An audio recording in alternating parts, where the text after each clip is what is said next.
കാഞ്ഞങ്ങാട് മടിയനിൽ ഓടിക്കൊണ്ടിരുന്ന കാറിന് മുകളിലേക്ക് മരം കടപുഴകി വീണ് യാത്രക്കാരന് പരിക്ക്.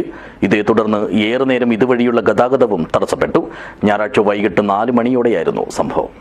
This news sponsored by Forever for everyone.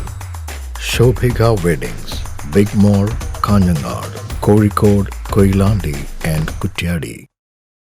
മടിയൻ കൂലം റോഡിലേക്കാണ് അരികിലെ കൂറ്റൻ മരം കടപുഴകി വീണത്.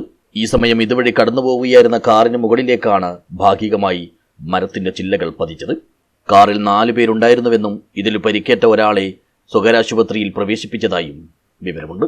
അപകടം മൂലം ഇതുവഴിയുള്ള വാഹന ഗതാഗതവും ഏറെ നേരം തടസ്സപ്പെട്ടു. സമീപത്തെ ഒരു വൈദ്യുതി പോസ്റ്റ് തകർന്നതായും അറിയുന്നു.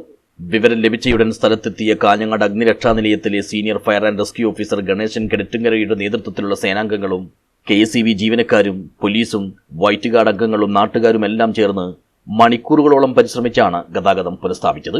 മരം വലുതും കടുപ്പമേറിയതുമായതിനാൽ രക്ഷാപ്രവർത്തനം വളരെയധികം ദുഷ്കരമായി. എങ്കിലും കാര്യമായ ആളപായങ്ങളൊന്നുമില്ലാതെ അപകടം കടന്നുപോയതിന്റെ ആശ്വാസത്തിലാണ് ഇവരെല്ലാവരും. News bureau, Kanhangad.